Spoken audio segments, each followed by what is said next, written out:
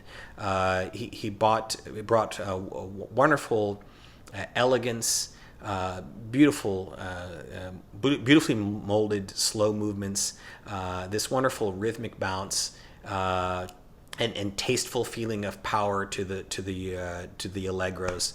The Hafner Symphony is really exciting version of the Hafner Symphony.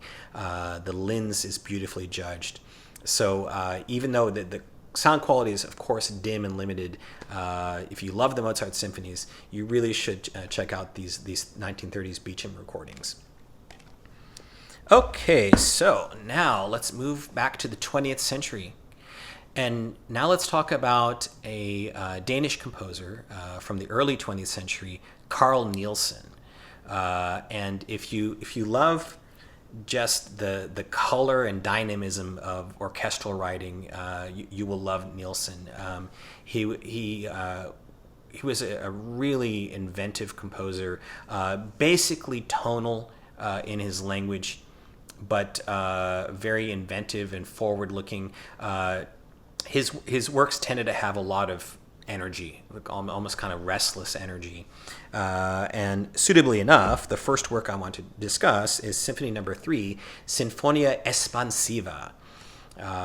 And for this one, I recommend Myun Won Chung and the Gothenburg Symphony from 1985. Wonderful sounding Bis recording. The Sinfonia Espansiva, like I said, it's a typical of Nielsen. It's got this wonderful energy. It's a very kind of almost like life-affirming symphony. It's also got this haunting slow movement with soprano and baritone have this sort of wordless eyeing towards the ends, this kind of ethereal feel to it, and it sounds wonderful in this recording. It's beautiful. It's exciting. It's got great depth to it. The combination of the engineering and the interpretation really are ideal for this work. It really is an ideal introduction to Nielsen, in fact, I would say. However, I also want to recommend this earlier recording from 1946. This is with Erik Tuxen, and this is a series of recordings that were done with the Danish State Radio Symphony Orchestra that featured different Nielsen specialists. And they really are worth hearing despite the limited sound. This particular one, it of course doesn't have the dynamic range that you get with the Chang recording, but it's very soulful and committed, and it really brings home that sort of, like I said, the life-affirming spirit of this work. So that's the third. And now let's talk about what is arguably his most popular symphony, and that is No. 4, The Inextinguishable. And again, with Nielsen, you just have this frenetic energy. It right out the gate, he just starts out that way. And often in Nielsen, it's this feeling of chaos. But then eventually there's a resolution to the chaos. And you definitely get that with this work. There's this wonderful moment at the end of the third movement where the strings just go nuts with these arpeggios. And then that leads us into the frenetic final movement. And the ideal way to get to know this work, in my opinion, is with Jean Martinat and the Chicago Symphony.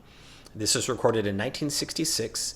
Very good, very present sound, and they bring an electric reading. It's very virtuosic, very exciting, beautifully played. Martinat was a very dynamic, exciting conductor, and I can't think of a more ideal way to get to know the Fourth Symphony. However, I also want to recommend another one of those older Danish State Radio Orchestra recordings, and that's with Lonnie Grøndahl, recorded in 1951. Fairly decent mono sound, obviously limited. But there is, even though it's not as virtuosic as the Martinat, there is an intensity and passion and commitment to this one that is also worth checking out. And then finally, let's discuss the Fifth Symphony, which actually is my favorite, and I think it vies with the Fourth as the most popular. It's a two-movement work, and it's really inventive.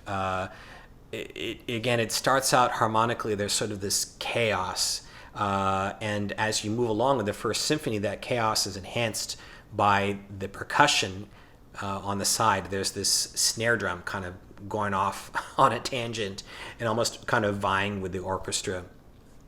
And then the second movement just continues that feeling of tension that really doesn't resolve until the very, very end.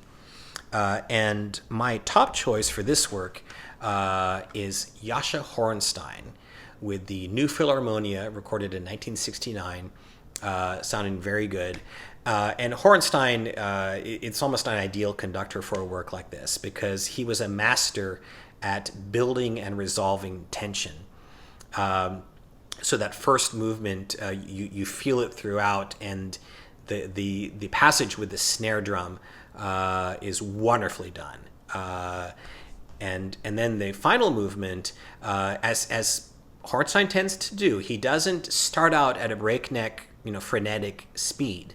He kind of lets the tension build a little bit more methodically, and it's really captivating throughout until the final chord where things finally resolve, and it's just really overwhelming and just really powerful. Another Hornstein recording that really delivers the goods in terms of building the climaxes and delivering the goods emotionally. However, I also want to recommend another one of these older Danish State Radio Symphony recordings. This one is with Thomas Jensen, recorded in 1954. One of the better sounding recordings from this series, and maybe the most recommendable of them all. It's very intense.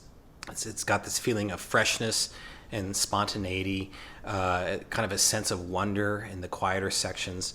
So if you want to be sold on the Fifth Symphony, this is also a very good interpretation despite the sound quality. Okay, so that is Nielsen. Now let's talk about a symphony from Sergei Prokofiev. We talked in the first video about his two most famous symphonies, the First and the Fifth. Of course, Prokofiev was a Soviet-era composer who was roughly contemporaneous with Shostakovich. And in his Sixth Symphony, it sounds like he's sort of trying to take a turn from Shostakovich. It's a really bleak-sounding, very serious, tragic sounding form of Prokofiev. But it's of course with Prokofiev always wonderfully orchestrated and very colorful.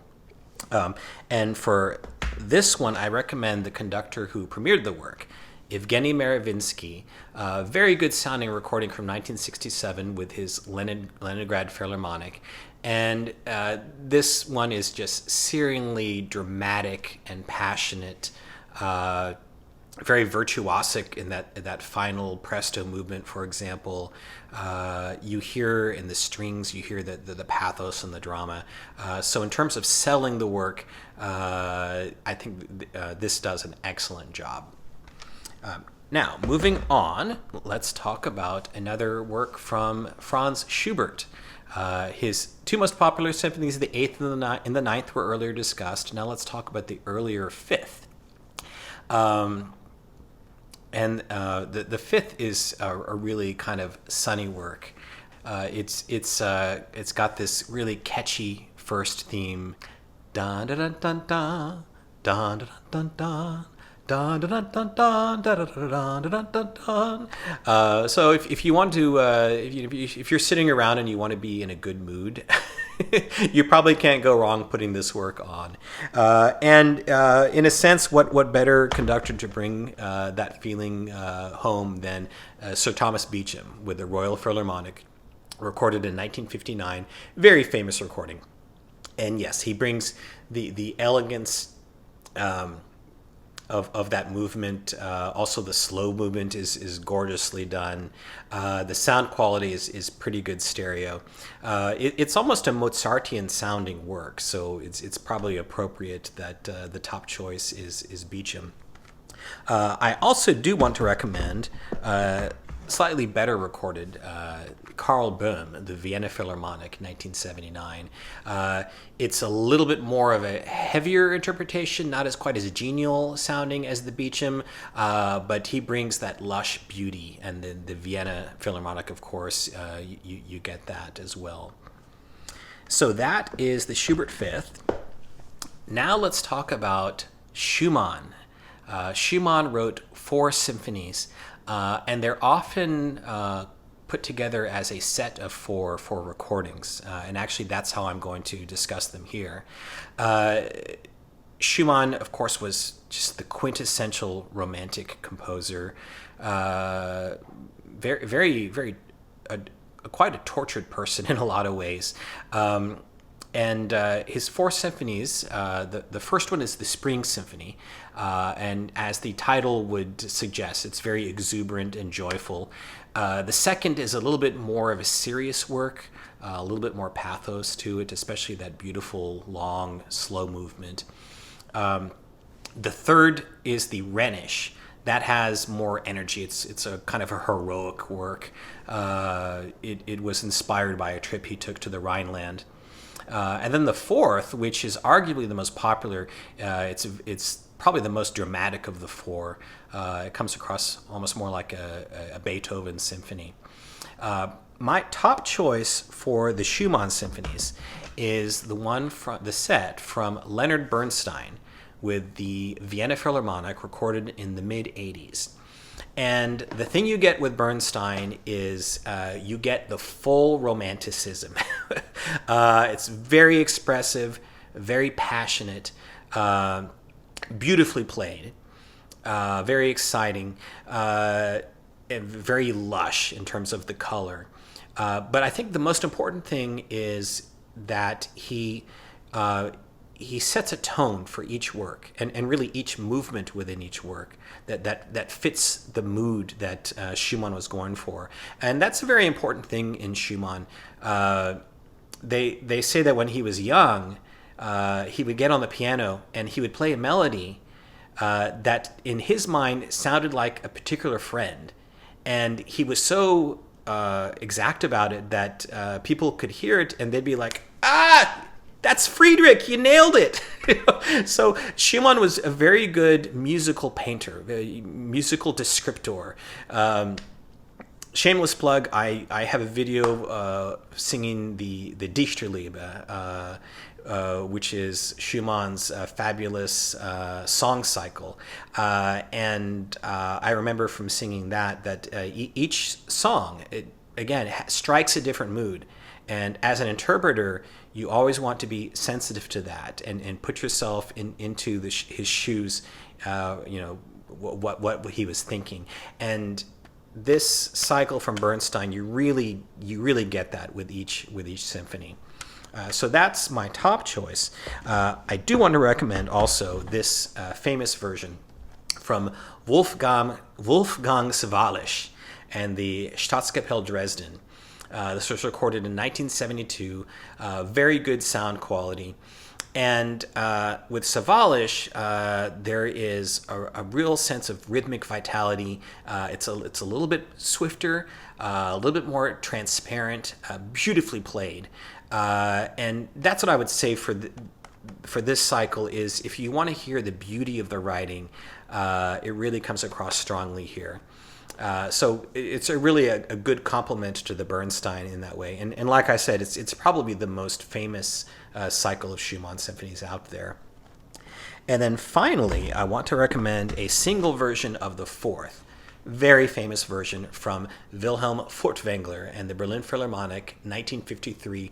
One of the most universally praised Furtwängler recordings, very well recorded and very well interpreted. The legend is that he didn't like recording. He found the whole thing kind of stifling. and he kind of got sick of being meddled with, so he just told them, I'm just going to do this whole thing in one take, and you can take it or leave it. And you get that sense. It sounds very spontaneous, very raw, very dramatic. That transition between the third and the fourth is really well done. And the second movement, Romanza, the slow movement, is just gorgeous. It sounds, they used to say this about Furtwängler with adagios, like the one from the ninth, the Beethoven ninth, where from the beginning to the end, it just sounded like this big long arc, almost as if it was being done in one breath. And that's definitely what you hear in this Schumann fourth. So that is Schumann. Now let's talk about another giant of symphonic writing, 20th century Russian composer Dmitri Shostakovich. And Shostakovich really hit the gate running. His first symphony was his sort of graduation present from the conservatory to the world. It already featured his unique talents, his unique way of writing with very exciting explosions of sound, as well as this sort of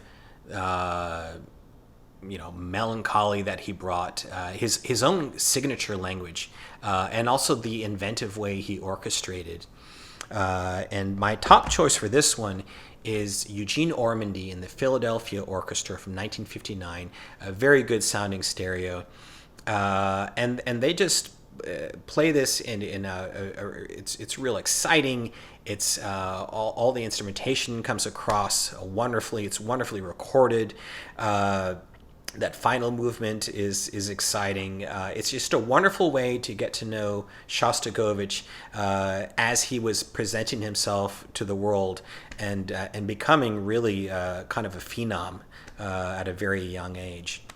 I'm going to skip the second and the third symphonies, where he kind of was more. He wasn't quite as individual. He was more writing for the state, and go to the fourth symphony. This one is kind of like to Shostakovich as the Eroica is to Beethoven. It's where we get the full Shostakovich, and the Soviet authorities were none too happy about it. It was labeled musical muddle because it's very bleak. I mean, it's what we became to know as Shostakovich. Very, very challenging, very moody. And for this one, I recommend Kirill Kondrashin and the Moscow Philharmonic, recorded in 1962. Pretty good sounding stereo. Kondrashin and the Moscow Philharmonic, always an excellent choice in Shostakovich, and they really bring home that bleak character. The haunting, slow, quiet ending, for example, is beautifully done. It's very intense. The emotions with Kondrashin performing Shostakovich is always very raw. So if you're getting to know the Fourth Symphony, this is really a wonderful way to hear the Fourth. Now, I discussed already in the first video the Fifth, the Seventh, nicknamed the Leningrad, and the 10th. I'm going to skip ahead now to the 8th. This is really one of Shostakovich's masterpieces. It was written during World War II. And like the 4th, it's also bleak, even more tragic sounding and dramatic. And this is a really famous recording of the work from Yevgeny Merevinsky and the Leningrad Philharmonic, recorded in 1982. It's a live recording, but pretty good sounding. And with Merevinsky and Leningrad, you get, of course, just the emotional heart on the sleeve.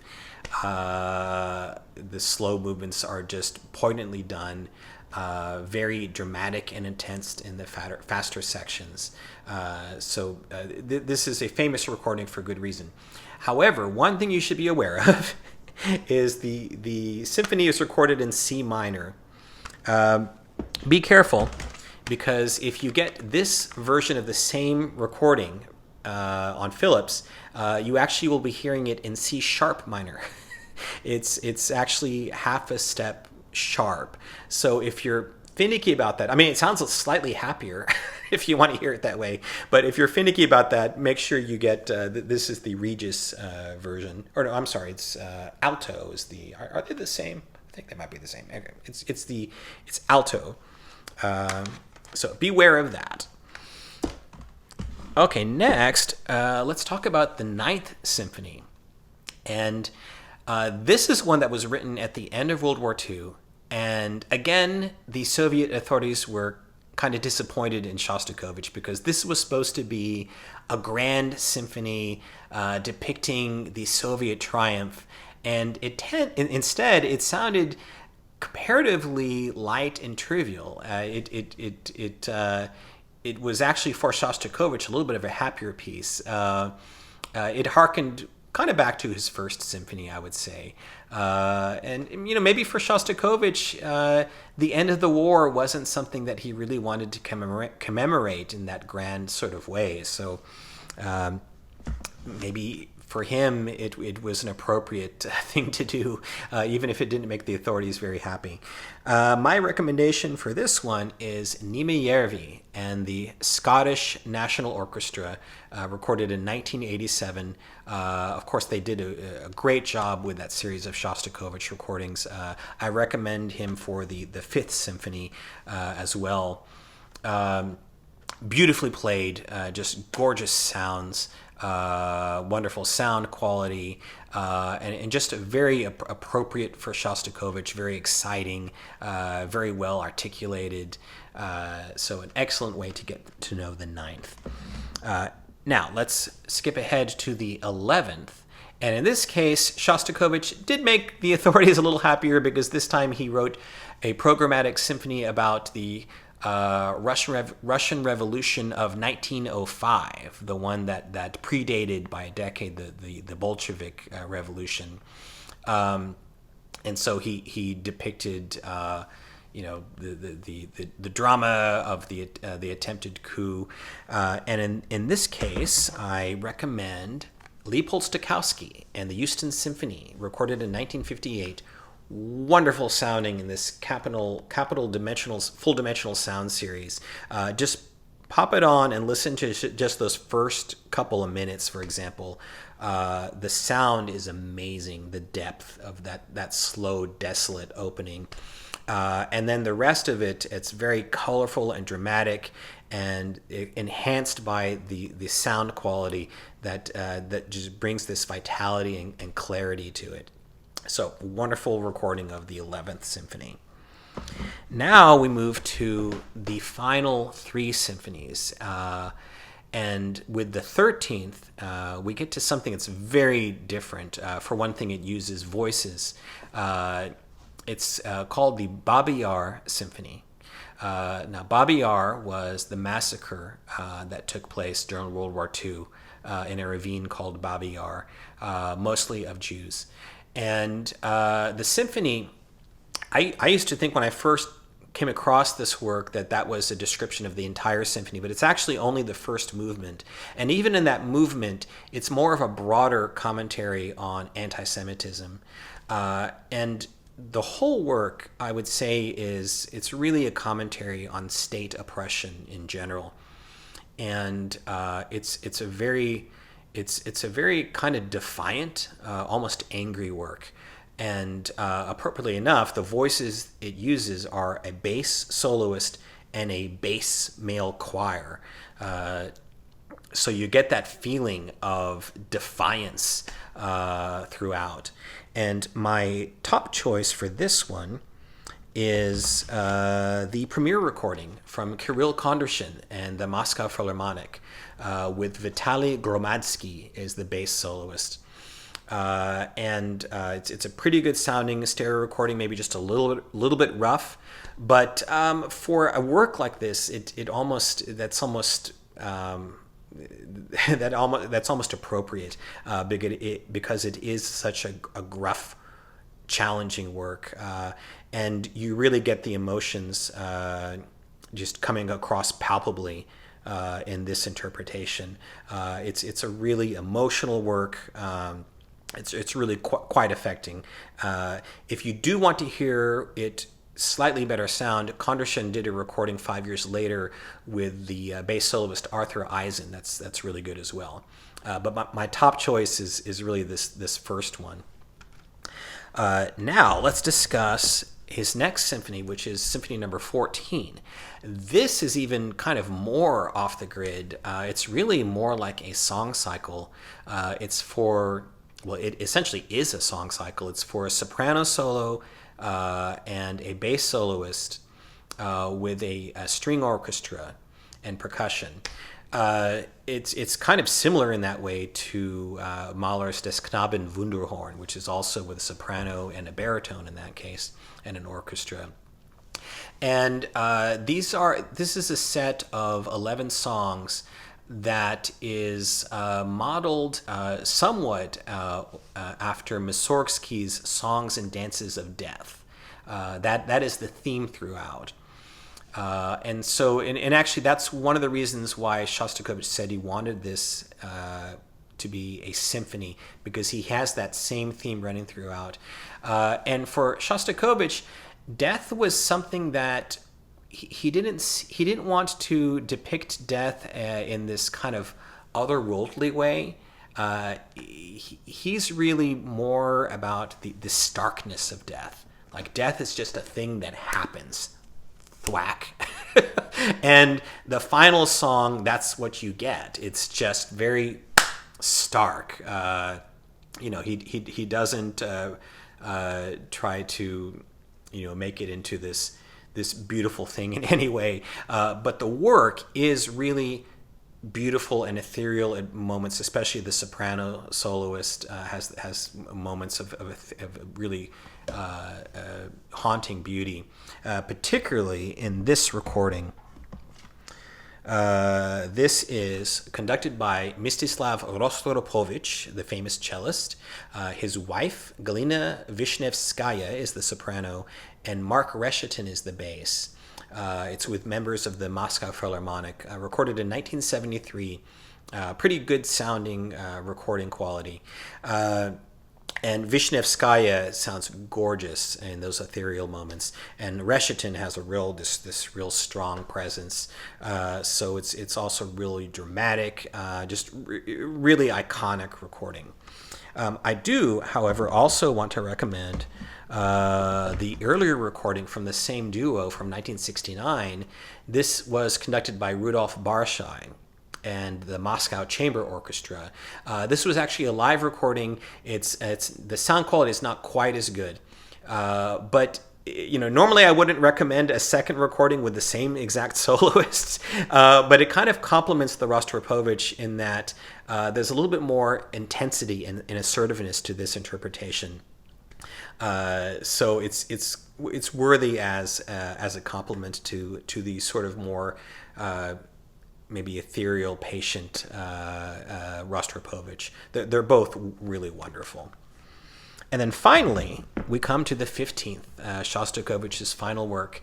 And this time he was not programmatic. In a way, it's almost like he went back to where he began with the first symphony, half century earlier.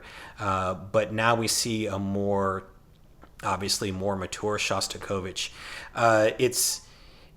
It starts out with a little bit of his humor, like there's the William Tell overture, but there's also a grimness to the work. And then the final movement, he quotes Wagner's Götterdämmerung and Tristan und Isolde, so it's got this kind of haunting quality. And then the final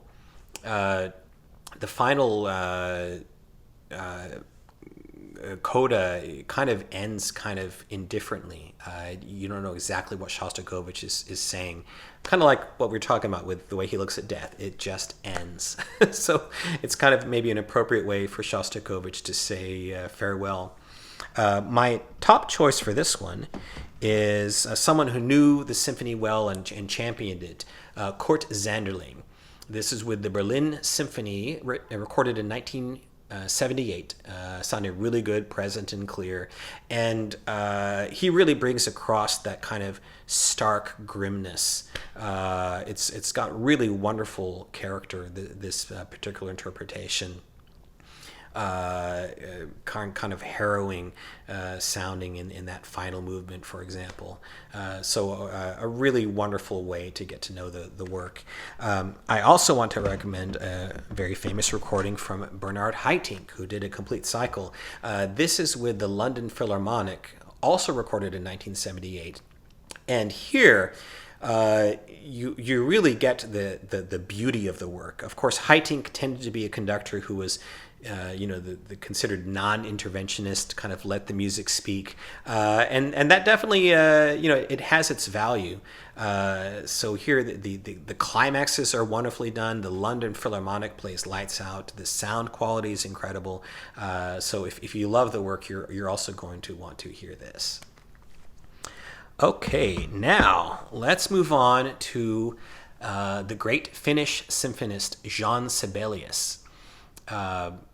I discussed a few of his symphonies in the first video. We talked about the second, the fourth, the fifth, and the seventh. Now let's talk about the other three, starting with the very first one. And this first symphony, Sibelius kind of shows the influence of Tchaikovsky here. It's very melodic, very ethereal sounding, and very sort of in a sort of traditional romantic manner, very very exciting. And my top choice for this is, appropriately enough, a conductor who is very good with Tchaikovsky, Maurice Janson, and the Oslo Philharmonic. This was recorded in 1990. It sounds fantastic, and this is just a gorgeous recording. That second movement is just otherworldly, with its ethereal quality, and the string sound here is just gorgeous. It's very very exciting. Just a really great Sibelius recording. However, I also want to mention a couple of others. One comes from a much earlier full cycle. This is Anthony Collins and the London Symphony, recorded in 1952. And this one is just bristling with character and charm and vitality. Collins was just a real natural Sibelian in terms of bringing across the character and the drama of the work, and I really think this first is the pick of his cycle. However, I also want to mention the old Sibelius kind of authority, and that's Robert Kajanis, who was around in Finland when Sibelius was coming out with his works, and he was the champion of Sibelius. And so I already mentioned some of the others that he recorded, like the second and the fifth. Here we get the first with the Royal Philharmonic, recorded in 1930.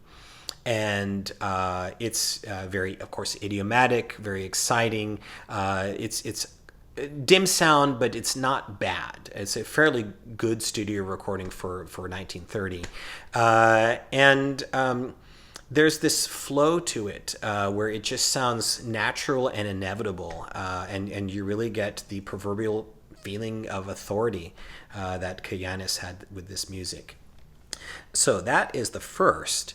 Now let's talk about the third and the sixth. I'm going to talk about a recording that combines both of these together.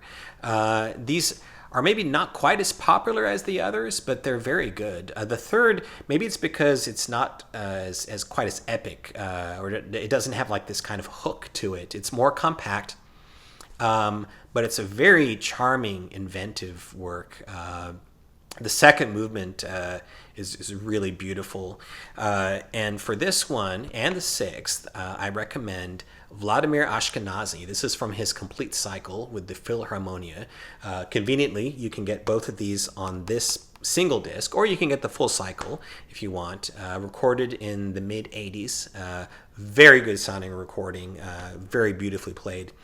And in the third, they're just very lush and beautiful. Everything is well judged. The final coda in the final movement with the brass just comes out very effectively. And then the sixth. The sixth is a little bit more of a understated work. Maybe that's why it's not quite as popular. It's a little harder to understand exactly what Sibelius was saying. But it's really, once you get to know it, it's one of his more beautiful works. And again, here with Ashkenazi, you get beautiful playing, this kind of mystical sound world that is very appropriate to the sixth, this kind of understated quality, and beautiful sounding. So that's my first recommendation if you're getting to know the pieces. I also want to recommend a couple of other versions. For the third, again, Robert Kayanis. This is from 1932 with the London Symphony. It's very committed and exciting. That wonderful second movement allegretto is taking a little bit more deliberate speed, and it's very effective as well. And again, dim recording, but not too bad for the 1930s. And then for the sixth, I have a couple of recordings I want to mention. One is a very famous one from Herbert von Karajan and the Berlin Philharmonic. Karajan, he was a big champion of Sibelius in general, and he recorded the sixth several times. This is his 1968 recording on Deutsche Grammophon. You can get it as a single disc, like it is here, with his equally good fourth, or there's the originals duo that has like the fourth through the seventh, and I think one of the tone poems. Karajan, of course, with the Berlin, they bring that sort of lush, beautiful quality to the music. And with the sixth, that really works well. There's that ending, which is really quiet and ethereal and kind of haunting. It's really, really beautiful in this version. And then also, I want to recommend a much older recording from 1947 from another Sibelius champion, Sir Thomas Beecham. This is with the Royal Philharmonic. It's a studio recording, so it's definitely on the dimmer side, but it's not bad for 1947. And again, as I said before with Beecham, he is often, if you want to be sold on a work, Beecham often is the conductor to do it. And so a tricky one like the sixth, Beecham's interpretation is somewhat on the gentle side, but it's very probing and introspective. And for a mercurial work like this, that is a good thing. It was said that actually this was Sibelius's favorite interpretation of the work. So take that for what it's worth. Okay, so that is Sibelius. Now let's discuss a Czech composer, Josef Suk, grandfather of the violinist Josef Suk. And Suk's mentor was the famous Czech composer Antonin Dvorak. And when Dvorak passed away in 1904, Suk wrote the Asrael Symphony. Asrael is the angel of death, kind of like an elegy for Dvorak. Although I wouldn't call this a despondently morose work. It is a very dramatic work, but it's not like despondently sad. It's just very dramatic. It has its quieter moments, and it kind of almost ends on a maybe a hopeful note. Now the thing is, it was a double tragedy because he was halfway through it, and then his wife Ottilie, the daughter of Dvorak, passed away as well. So he said that his one solace in all this was music. So he went to writing a second part to the symphony, which was dedicated to Ottilie. So it's a very dramatic work, obviously very close to home for the composer.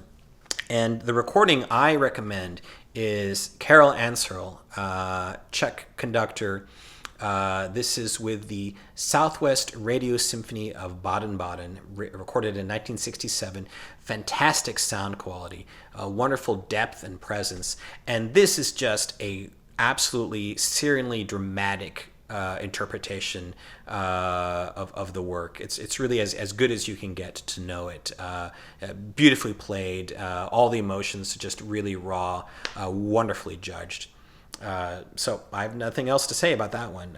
This one's really fantastic. Okay, let's now talk about another one of the great symphonists we discussed in the first video, the Russian composer Tchaikovsky. We talked about his three most famous symphonies before, the fourth, fifth, and sixth. Now let's talk about his earlier symphonies, the first, second, and third. The first is nicknamed Winter Daydreams, and it's gets that probably from the specifically from the way it starts, this sort of shimmering string sound. It's a really beautiful work. Of course, Tchaikovsky was such a lyrical composer, and my top choice for this one is Maurice Janson and the Oslo Philharmonic, recorded in 1985. It's just gorgeous. This recording, it's really one of the great Tchaikovsky recordings. Very exciting, beautifully recorded, beautifully played, very very lush, very ethereal. It just really hits all the right notes for this work. Now for the second symphony, this one's nicknamed the Little Russian, which really was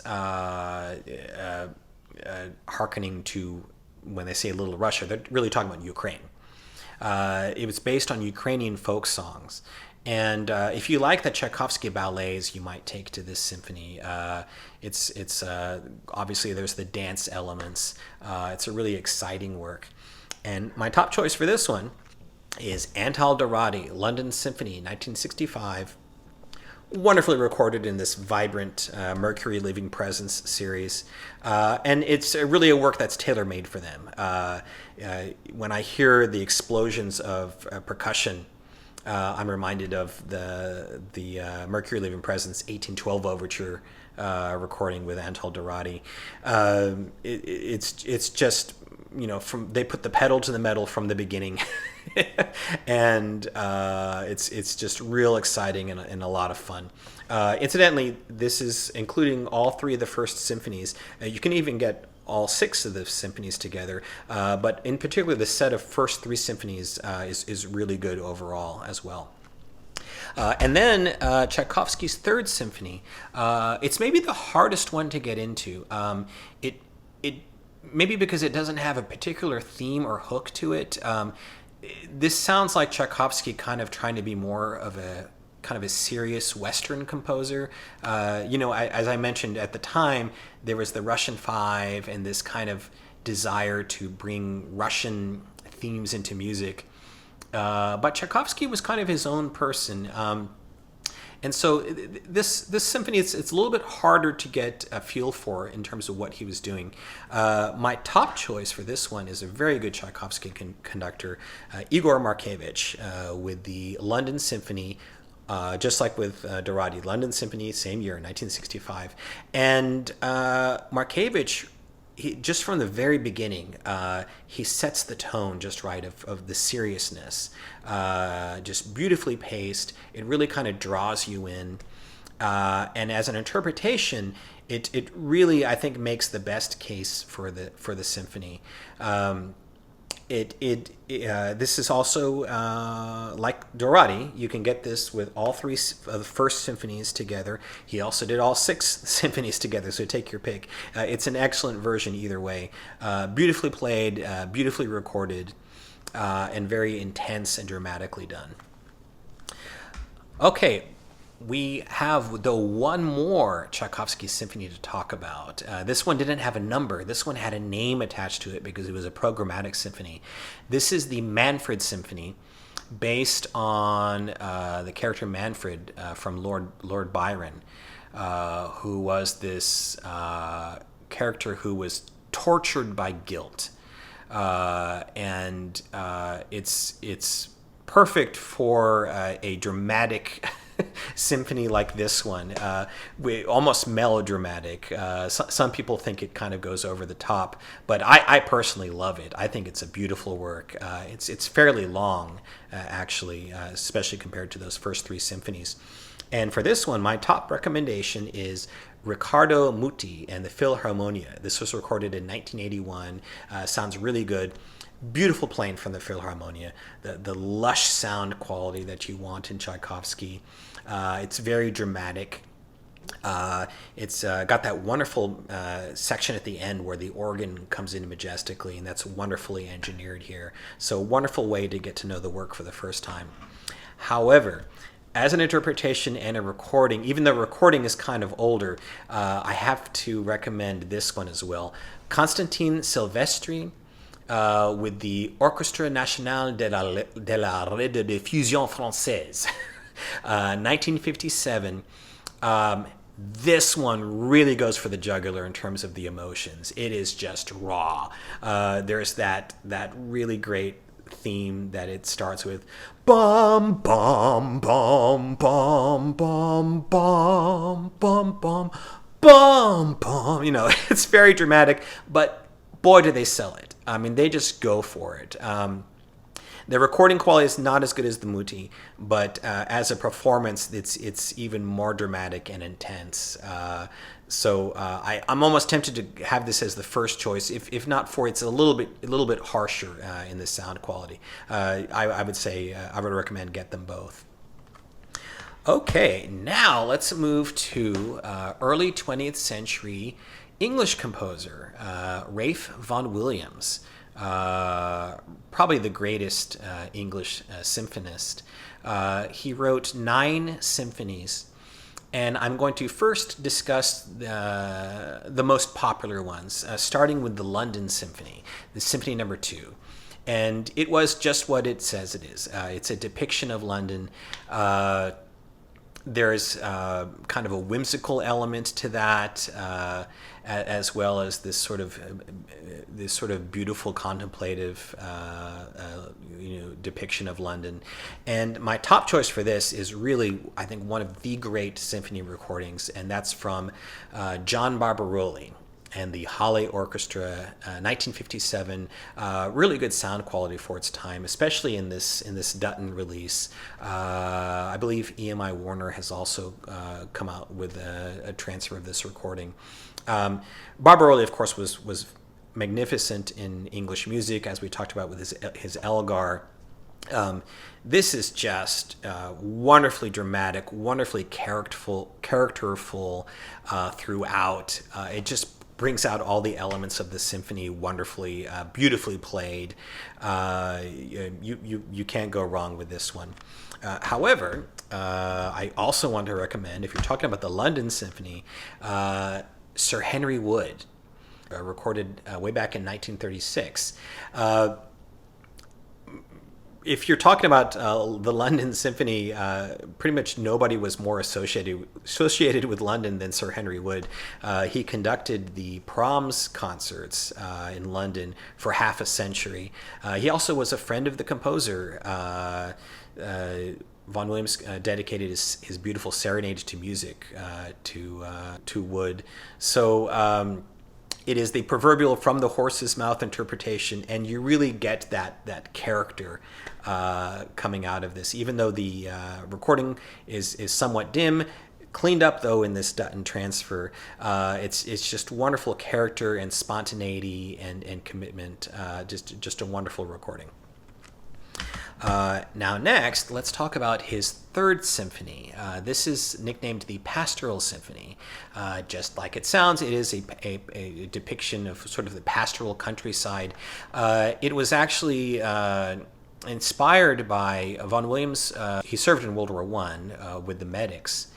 And he remembers just the sort of pastoral image of the setting sun and hearing a lone bugler, which he actually depicts in this work with a solo trumpet in the second movement. And then there's also this beautiful kind of ethereal sounding solo soprano voice, which comes at the end. For this one, I recommend a recording that comes from a full cycle. This is Andre Previn with the London Symphony, recorded in 1971. The soprano soloist is the wonderful Heather Harper. This recording gives us exactly what we want. It gives us the pastoral, kind of serene image, very lushly and beautifully played. But it's not like sleepy. It's well paced. There are parts where it needs to get dramatic, and it does that. It's just a really beautiful interpretation and recording. And then next, I want to talk about, if the second is not his most popular work, then symphony, then the fifth symphony may be Vaughan Williams' most popular. It's probably my favorite, and the one I would probably introduce people to Vaughan Williams with first. It has the hallmark of that gorgeous string sound, particularly the third movement, Romanza. If you're familiar with the Fantasia on a theme of a Thomas Tallis, maybe Vaughan Williams' most famous work, with this kind of tranquil, meditative string sound, that Romanza is very similar in nature to that. And the whole work is a little bit more on the gentle, ethereal side. And my choice for this one is Bryden Thompson and the London Symphony, recorded in 1987. And here you get that. You get that beauty of sound from the orchestra and the wonderful sound, the recording quality. It's very atmospheric. It brings home that feeling of tranquility you get from the work. Very natural interpretation. So a wonderful way to get to know the Fifth Symphony. I do also want to recommend a recording from 1944 with John Barbaroli and the Halle Orchestra. Of course, somewhat old in terms of the recording quality, but again, it's one of these Dutton remasterings, so it's been cleaned up. And as you would expect with Barbaroli, it's a little bit more of a passionate interpretation. That third movement, Romanza, is very lovingly done. Just a really a beautiful interpretation.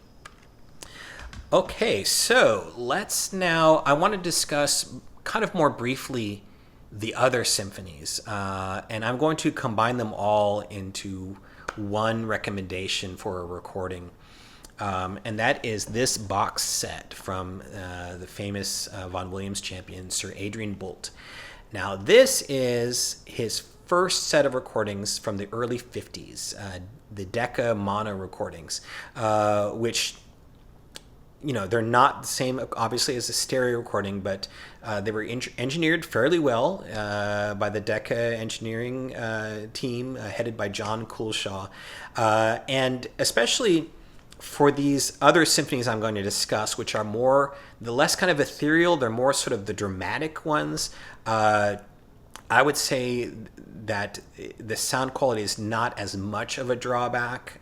It's the drama and the passion that comes across. Starting with the first symphony, that's the C Symphony. And that is really more like an oratorio. It's a choral work, essentially, including a couple of soloists. I sang in the choir for this 20 years ago, and my voice still is not recovered. It is a screamer. You start right out the gate, behold the sea, and then it's really high. I'm a bass baritone singer, so it's not easy for me to get as high up there. But this version with Boult, very dramatic, very exciting, just fervently done. You have two soloists in Isabel Bailey and John Cameron, who were standard British oratorio singers. So that they sing immaculately. It's just a really exciting, dramatic version. And then the next one is the fourth. This work is really you almost wonder if someone heard this for the first time, they turned to Vaughan Williams and said, "Rafe, are you having a good day?" Because it's really a stark, bleak work. and the way he put it is, he said, that's just the way I felt when I wrote it. And again, you get a very dramatic, stark reading here. Really, the only one I would say that it competes with in that department is Vaughan Williams' own version, which is on this Dutton, coupled with the Barbaroli Fifth. Sorry, this was with Vaughan Williams conducting the BBC Symphony in 1937. Again, well remastered by Dutton. And that one, the drama is even more palpable and visceral. And then we get the sixth, which is, again, a very stark, dramatic work, maybe even more tragic sounding. That's a really great work. It has this kind of haunting, quiet ending. Most of Vaughan Williams' works, symphonies, actually end quietly. The fourth is one that ends with a boom, kind of fitting the stark the stark vibe that is throughout that work. And then we get to his final three symphonies, and those sound a little bit better in this box set in terms of the recording quality. The seventh is the Sinfonia Antarctica. It is indeed a programmatic work describing sort of the harrowing nature of traveling to Antarctica and battling the elements. You get even sound effects of the whistling, and you get a chorus. It's a little bit, you might compare it to the Richard Strauss Alpine Symphony, but this one really emphasizes the harrowing danger. And in this recording, you get the narration. There's a little passage beginning each of the five movements spoken by John Gielgud. I like that, actually. I think it adds a little bit of a narrative effect to it. And then you have the eighth and ninth symphonies, which they're a little bit harder to describe. I would say in general, the eighth is more of a positive, more of a joyous work, lots of energy to that one. And then the ninth is really, obviously that's his final symphony, and that one is a little bit more dark and dramatic and probing. It's a really fascinating work, very different from the rest of his symphonies. Those both sound excellent. Those are both in stereo in this recording. In the ninth, you hear on this recording Adrian Bolt come and say, we have the bad news that Vaughan Williams has just passed away. So if nothing else, that once again proved the curse of the ninth is real. So that's kind of a nice touch to the recording. And it's, of course, wonderfully interpreted by Bolt. So that is Vaughan Williams. And now we have one last composer to discuss, and this is also a British composer, a little later in this early part of the 20th century, and that's William Walton. Walton, in his first symphony, this is just a really energetic, dramatic symphony out the gate. And for this one, my top choice is sort of a no-brainer. It's a very, very famous recording. That's Andre Previn and the London Symphony. This was recorded in 1966. Very exciting, very dramatic, lushly played, very passionate. That slow movement, it's called Andante con Malinconia, which means like melancholy. It's supposed to sound sad, and they really do a great job with bringing home the emotions in this. So an iconic version of this symphony.